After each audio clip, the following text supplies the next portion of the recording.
ये साप्ताहिक बाइबल का उपदेश Plainfield Christian science church independent से है, जो प्लेनफील्ड, न्यू जर्सी, अमेरिका में है।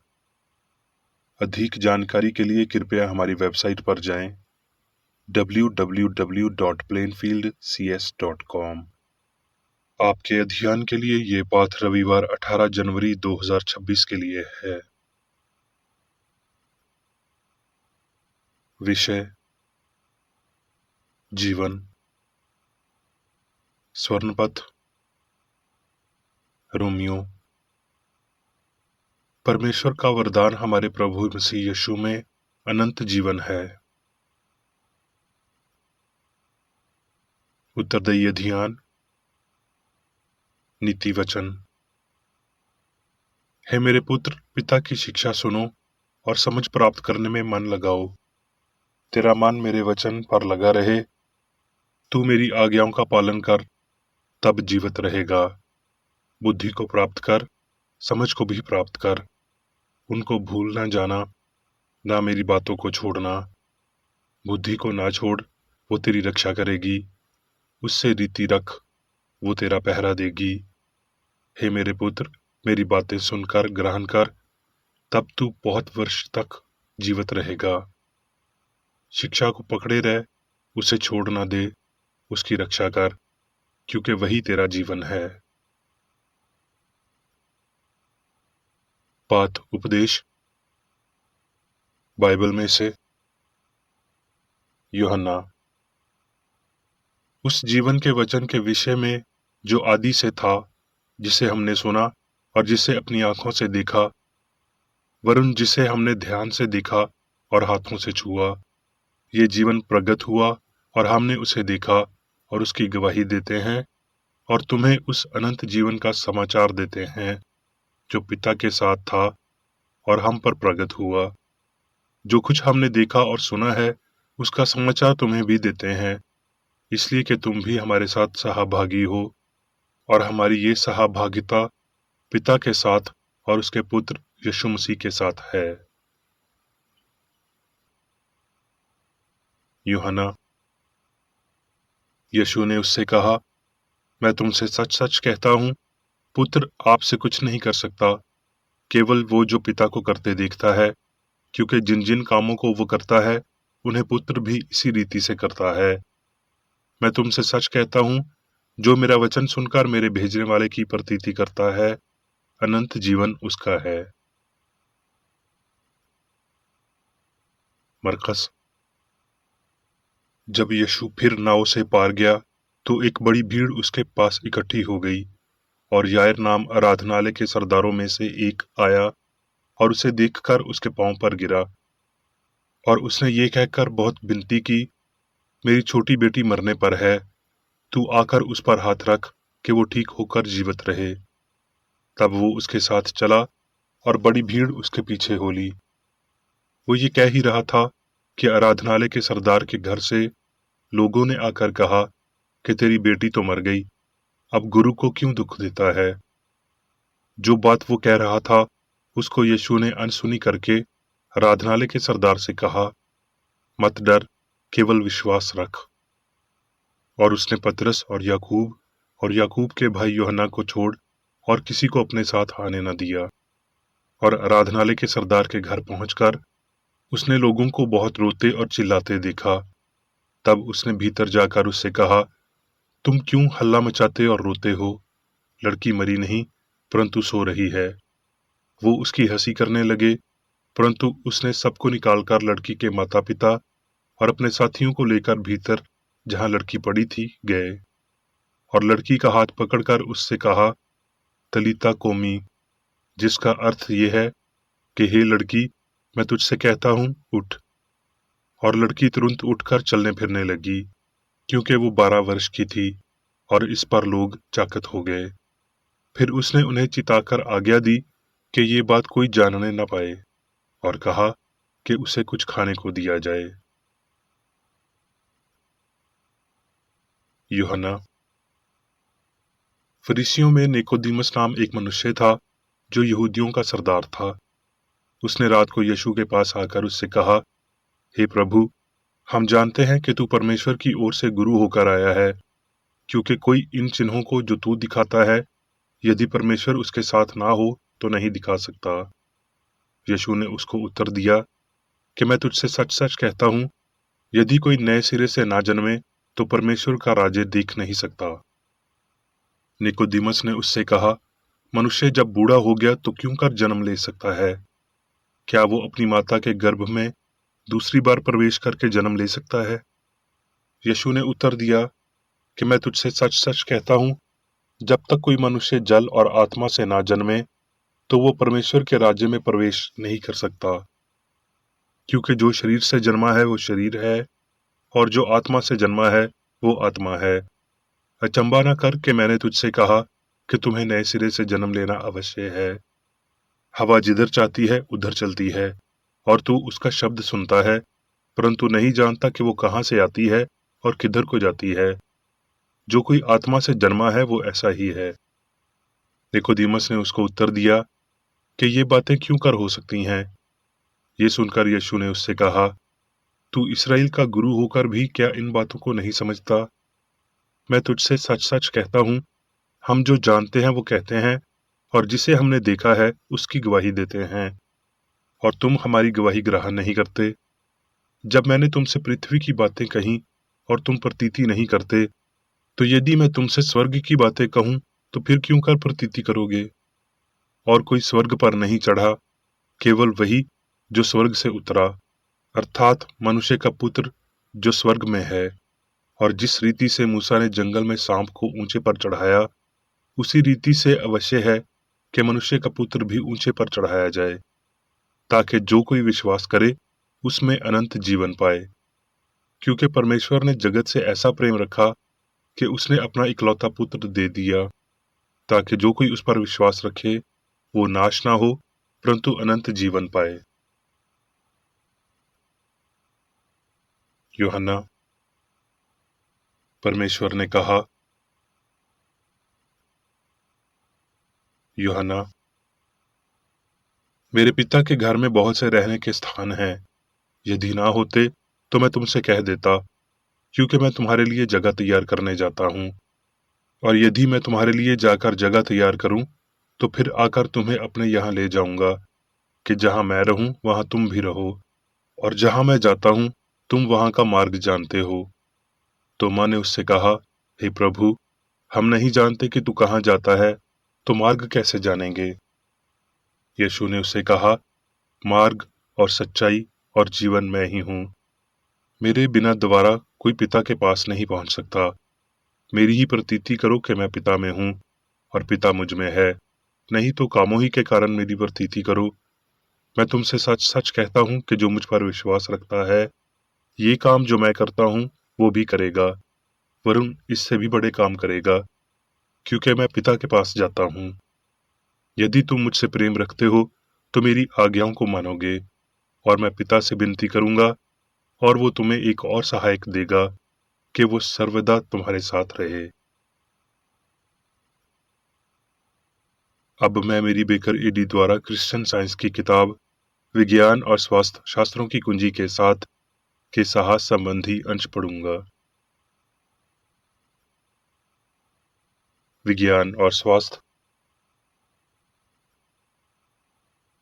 सत्य के अनुयायी होने के नाते हम बाइबल के प्रेरित वचन को अनंत जीवन के लिए पर्याप्त मार्गदर्शक के रूप में लेते हैं।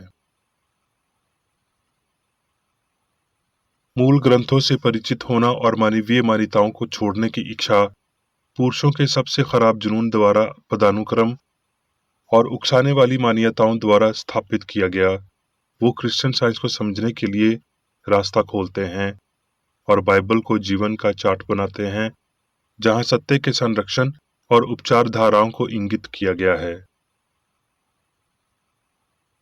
वो जिस पर प्रभु का बाजू प्रकट हुआ है, वो हमारे समाचार पर विश्वास करेगा और पुनर्जन्म के साथ जीवन की नवीनता में उठेगा।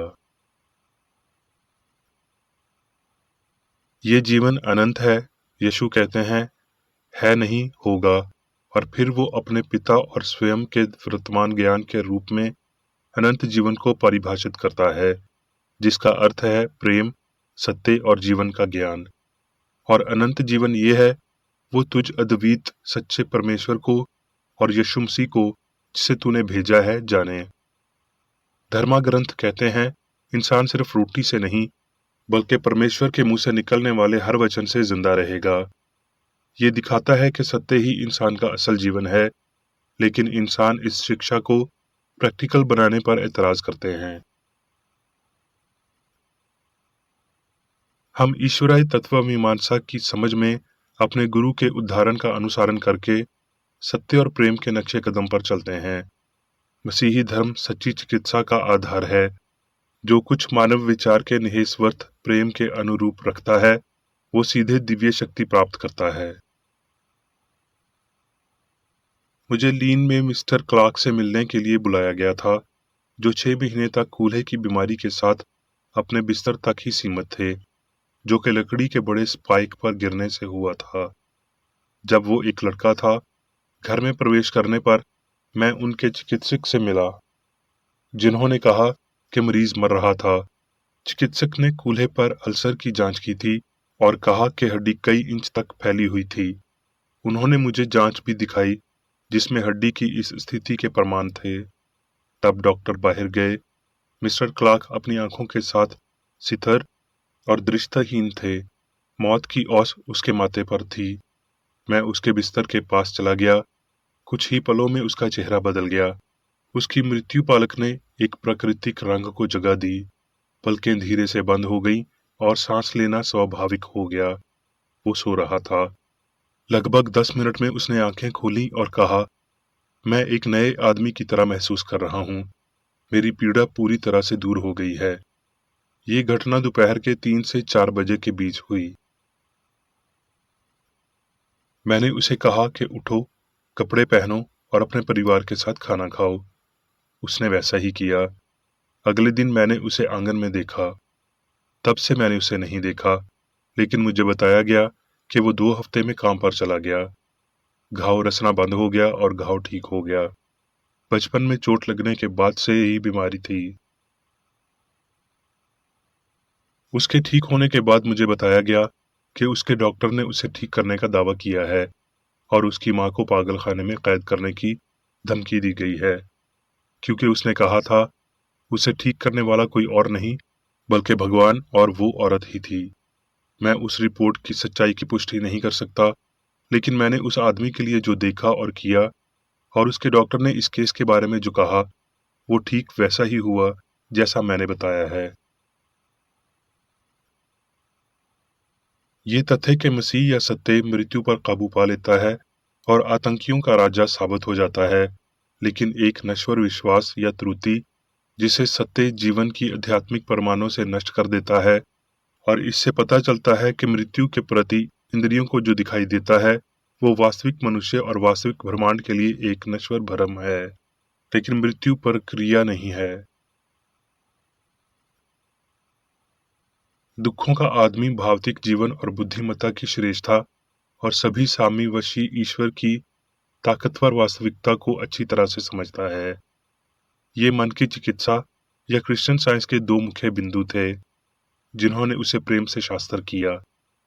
ईश्वर की सर्वोच्च संसारिक प्रतिनिधि ईश्वरी शक्ति को प्रतिबिंबित करने की मानवीय क्षमता की बात करते हुए केवल अपने युग के लिए नहीं बल्कि सभी युगों के लिए अपने शिष्यों से कहा कि जो मुझ पर विश्वास करता है, ये काम जो मैं करता हूं वो करेगा, और विश्वास करने वालों में ये चिन्ह होंगे। जिस मार्ग से ये समझ पैदा होती है कि ईश्वर ही एकमात्र जीवन है, वो सीधा और संकीर्ण है। ये मांस के साथ एक युद्ध है, जिसमें हमें पाप, बीमारी और मृत्यु पर विजय प्राप्त करनी चाहिए, खा अभी या इसके बाद। निश्चित रूप से इससे पहले कि हम आत्मा के लक्ष्य तक पहुंच सकें या परमेश्वर में जीवन पा सकें। यीशु ने वास्तव में कहा, जो कोई है और मुझ पर विश्वास करता है, वो अनंत काल तक ना मरेगा। अर्थात वो जो जीवन के सच्चे विचार को मानता है, वो मृत्यु में अपना विश्वास खो देता है। जिसके पास भलाई का सच्चा विचार है, वो बुराई के सभी अर्थों को खो देता है, और इस कारण से आत्मा की शाश्वत वास्तविकताओं में प्रवेश कर सकता है। प्रवेश किया जा रहा है। ऐसा मनुष्य जीवन में रहता है, वो जीवन जो शरीर को सहायक जीवन के लिए नहीं बल्कि सत्य के लिए प्राप्त होता है, अपने स्वयं के अमर विचार को प्रकट करता है। कुलसियों अध्याय 3 चंड 4 में पौलुस कहता है, जब मसीह जो हमारा जीवन है प्रगट होगा, दिखाई देगा, तब तुम भी उसके साथ महिमा सहित प्रगट किए दिखाई दिए जाओगे। जब आध्यात्मिक अस्तित्व को उसकी पूर्णता, निरंतरता और शक्ति में समझा जाता है, तब मनुष्य ईश्वर की छवि में पाया जाएगा। प्रेरितिक शब्दों का पूर्ण अर्थ ये है, तब मनुष्य उसकी समानता में, पिता के सम्मान परिपूर्ण, जीवन में अविनाशी, ईश्वर में मसीह के साथ छिपा हुआ पाया जाएगा। दिव्य प्रेम में सत्य के साथ, जहां मानवीय भावना ने मनुष्य को नहीं देखा है। मैंने क्रिश्चियन साइंस और बीमारियों के इलाज में इसके इस्तेमाल को वैसे ही बताया है जैसे मैंने उन्हें खोजा है। मैंने मन से दिखाया है कि मनुष्यों की सेहत, लंबी उम्र और नैतिकता पर सच का क्या असर होता है, और मुझे पुरानी या नई प्रणालियों में ऐसा कुछ नहीं मिला जिस पर मैं अपनी राय बना सकूं, सिवाय हमारे महान गुरु की शिक्षाओं और प्रदर्शनों और पैगंबरों और धर्मदूतों के जीवन के। बाइबल ही मेरी एकमात्र जानकारी रही है। सच के सीधे और साकार्य रास्ते पर मुझे कोई और मार्गदर्शक नहीं मिला। अब मैं मेरी बेकर एडी द्वारा चर्च मैनुअल में दिए गए 3 दैनिक कर्तव्यों को पढ़ूंगा। दैनिक प्रार्थना। प्रत्येक दिन प्रार्थना करने के लिए इस चर्च के प्रत्येक सदस्य का कर्तव्य होगा, तुम्हारा राज्य आए, ईश्वरीय सत्य, जीवन और प्रेम के शासन को मुझ में स्थापित कर और मुझ पर शासन कर, और तेरा वचन सभी मनुष्यों के स्नेह को समृद्ध कर सकता है और उन पर शासन कर। आदेशों और कर्तव्यों के लिए एक नियम। ना तो दुश्मनी और ना व्यक्तिगत लगाव मदर चर्च के सदस्यों के आदेशों और कर्तव्यों पर लागू करना चाहिए। विज्ञान में दिव्य प्रेम ही मनुष्य को नियंत्रित करता है और एक क्रिश्चियन विज्ञानी प्यार की मीठी सुविधाओं को दर्शाता है। प्यार में डांटने पर, सच्चा भाईचारा, परोपकार और क्षमा में।